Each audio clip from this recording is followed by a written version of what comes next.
Hi, welcome to a series on the Affinity Mirror Match. This is a friend of mine. We're playing some not in a league. He's a very good Affinity player, and I wanted to make a bunch of videos showing how I play the Affinity Mirror Match specifically, to really help try to dig into it and explain things more clearly. For the purposes of this, I do know that he's on Affinity, so that will color my mulliganing decisions in game one.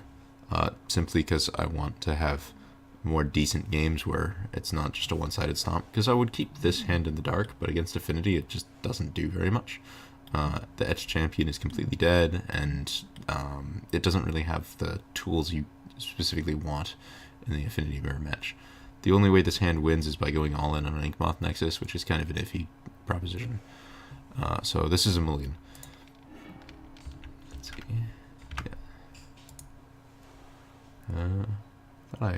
Yes. Mulligan to 6. Alright, this hand has 3 Max Opals and 3 other lands, so this is also a mulligan. Alright, well, I cannot mulligan more than this, so this is a keep. As much as I love a Galvanic Blast, I can't really afford to keep it because I need things to do. So right off the bat, this is looking pretty grim. Play out the Welding Jar. I think Inkmoth is probably going to be a better attacker this game than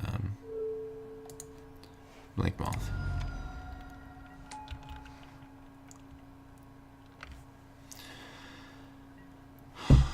So, the early game tends to play out fairly predictably. Every game, like, both players are just dumping their hand. It's really, once you start to see both players deploy their 2-drops, that you start to get the real interesting effects. So, I'm not going to be able to profitably block anything he attacks with, because he's going to activate the Steel Overseer. So I might as well start getting in some damage. The best I can do is threaten to kill one of his Signal Pests in exchange for both of my creatures, because the Signal Pests are going to get battle cries from each other.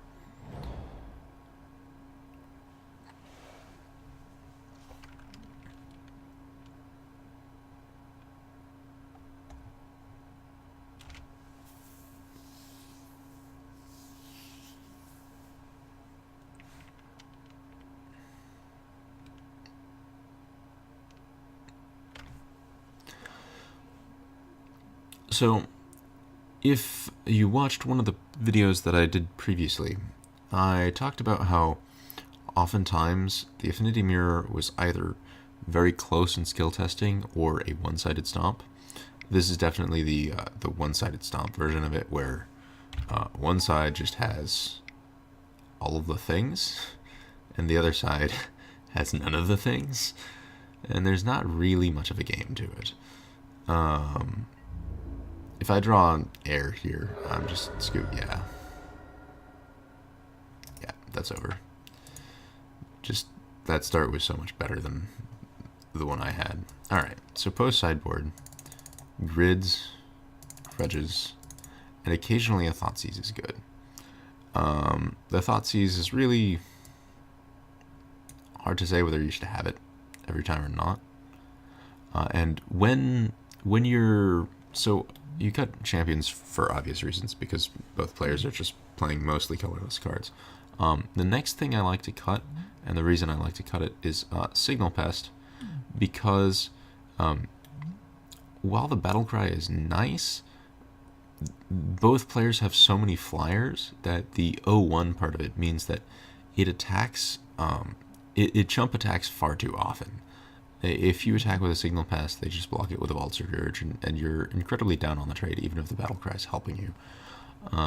So it's really hard to just use the Pest effectively. That and all of the 2-drops are more useful, and the 0-drops accelerate you better. and the lifelink from the Vault Scourge is actually quite relevant.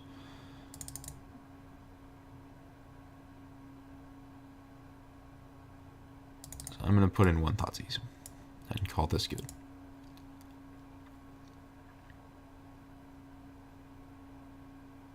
I go back and forth on the Thoughtseize between boarding in 0, 1, or 2. It's one of the cards that is occasionally great and occasionally awful, so it's hard to tell exactly how much I should have. Alright, this hand is much better. Having the Overseer, unfortunately not on turn 1, but having it anyways means that if he doesn't have the removal for it, I'll be massively ahead, and then the Gearper Aether Grid comes down, and we'll do a lot of really good work.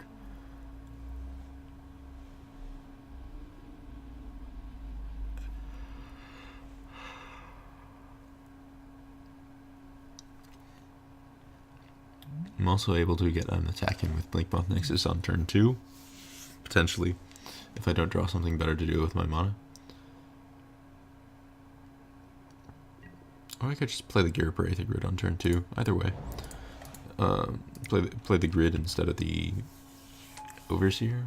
That might be better, depending on what he leads on. Some very good starts from him so far. Alright.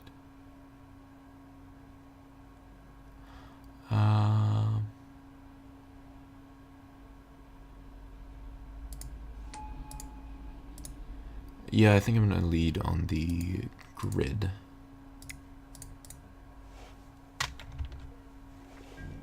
I want to get the grid out sooner rather than later, so that if he has a Steel Overseer, I can keep it from becoming active, and this only gets really punished by a Master of Ethereum.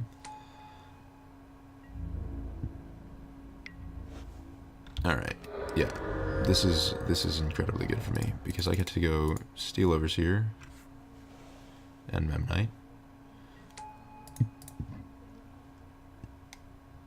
and kill his Steel Overseer.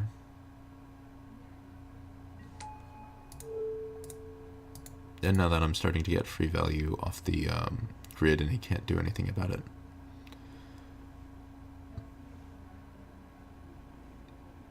Yeah. So here you can see the power of the grid. Because I was able to get the grid online early enough, his creatures just are not capable of having an impact. Every creature just dies as soon as it comes out, and he can't get the critical mass to protect his own things. If the grid had come down later, after the Steel Overseer got 1 activation, it'd be much, much harder for me to really, keep all of his things down.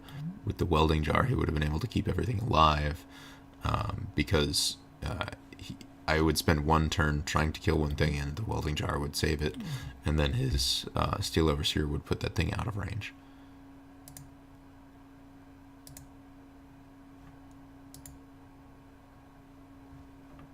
Alright. So, I haven't had a super close game yet, but that's sort of how it happens. This hand is quite good. Good? Do I want to call it good? Yes. Seems fine.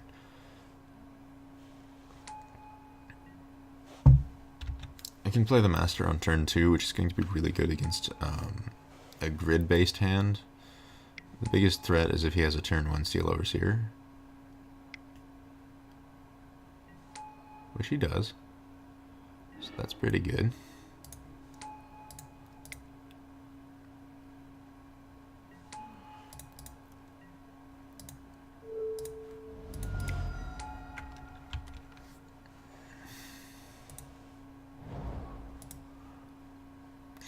So, fortunately I have a fairly good answer to the Steel Overseer in my hand right now, which is the Master of Ethereum.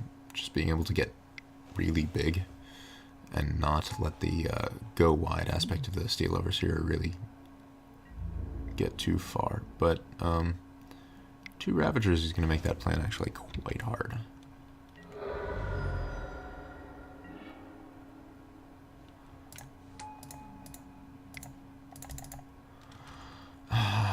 Alright. With a Steel Overseer in play, I can't afford to sit back and take my time. I can't, certainly can't leave the Vault Scourge back to block, because it would just chump block. And once you start chump blocking, you lose resources too fast to win a protracted game. So chump blocking is rarely going to get you there unless you can see it have an opening, which there is no particular opening available.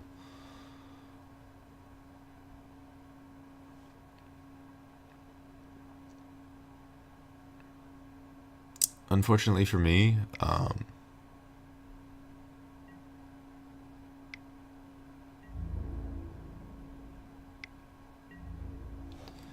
interesting. So he's taking a much more defensive line, which I think is actually quite good for him. I'm gonna play Ravager.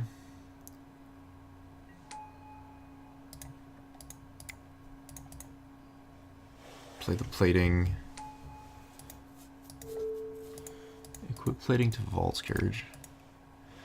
And now what I'm doing is I'm forcing him to... If he blocks with the Ornithopter, it's a chump block. If I sacrifice my Ravager, then I force him to sacrifice his Ravager to actually make it trade. Except I'm happier to lose my Ravager than he is, because my Ravager is smaller and less good.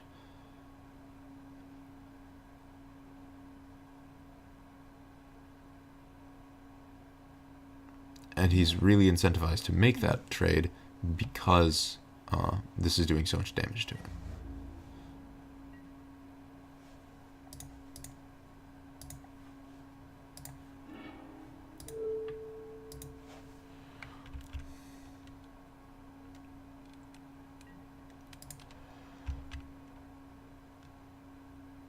There's also no real way I can get punished on the counterattack, because I'm gaining so much life from the Vault Scourge and he doesn't have an Inkmoth Nexus.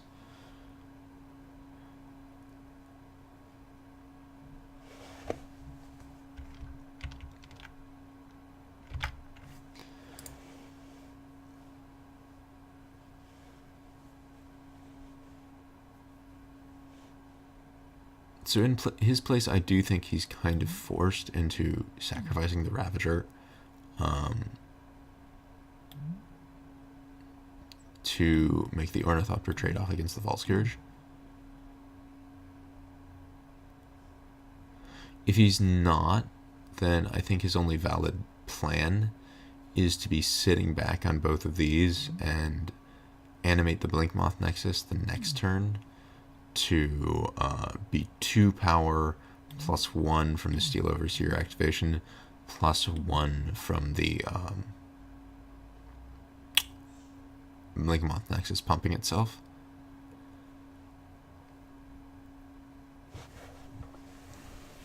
The thing is, obviously a 3 counter Ravager is much more valuable than a 1 counter Ravager, which is why I'm getting so ahead on this deal. Despite the fact that he gets a 4th counter on his non-sacrificed Ravager, since the one Ravager eats the other.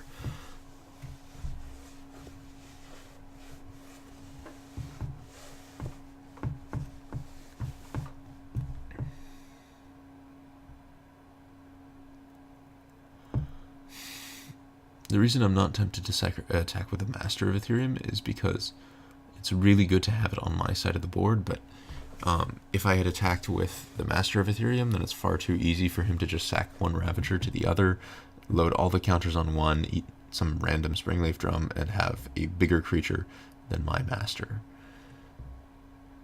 And then even if I put the Cranial Plating on the Master to make it go and finish that trade, he still gets to move all the counters over to something else and have it be really huge, and just it's not good for me. Alright. So that trade ended up working quite well. So now I have a plating and a Master to his Blinkmoth, Overseer, and Ravager, with a lot of counters on them. And I'm up on life. So that's a decent position to be in. Excellent. So now, the cranial plating is excellent in that it allows me to start trading in 1-for-1 creatures and having the creatures trade regardless of how many +1/+1 counters they have on them because of his stuff.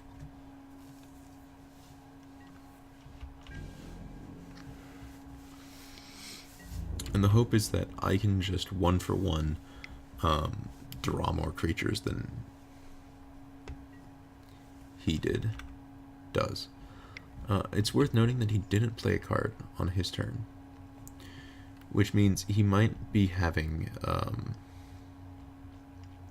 he might have Ancient Grudge or Galvanic Blast, both of which would be well, extremely bad for me.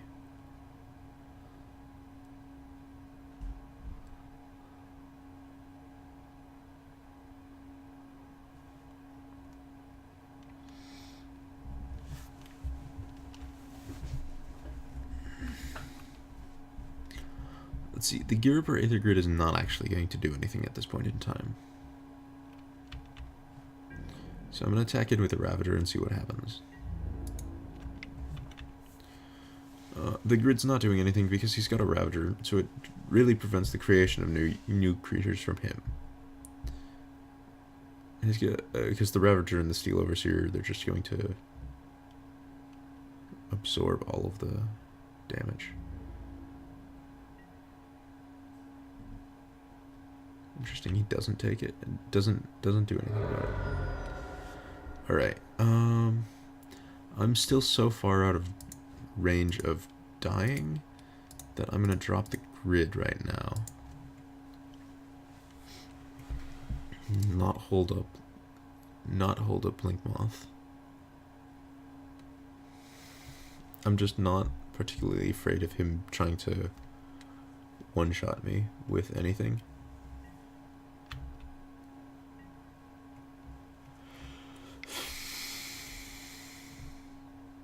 What is he playing?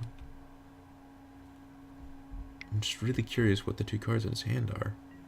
'Cause if it was a Grudge, I don't imagine he'd not Grudge the Ravager, Grudge the Plating, or Grudge the Master.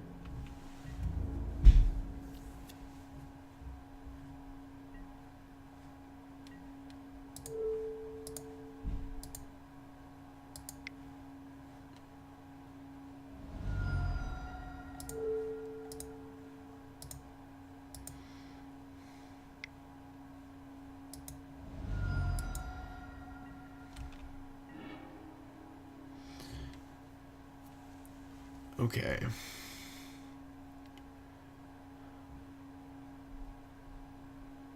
How well does the Ravager interact with that Blank Moth Nexus? Quite well.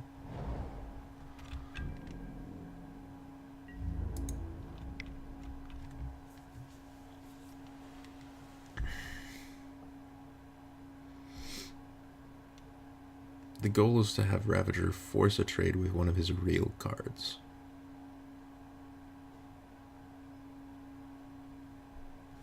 Real being one of these three. Also worth noting, he does have two cards in his hand. So either they're useless lands that he's slow rolling. Okay, this is fine.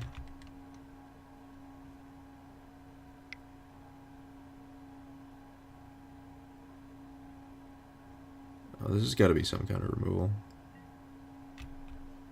No? He's just letting it go to...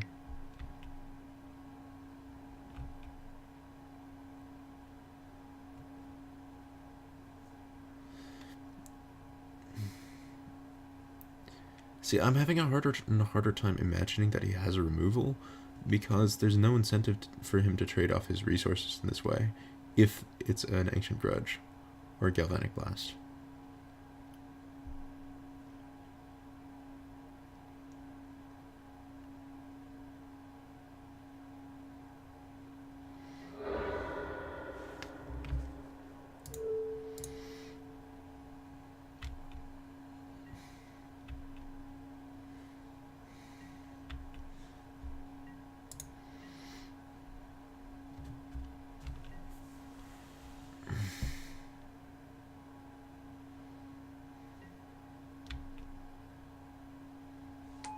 welding jar. Okay.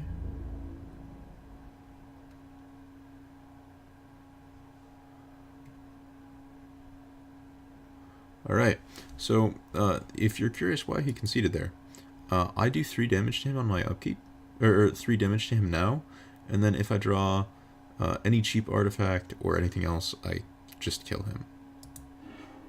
Or the Galvanic Blast. So he was dead next turn on his upkeep because of the grid. Alright, so I'm gonna talk this match over with him, and then I'm gonna come back for another video on the next match and talk about our post-match discussion.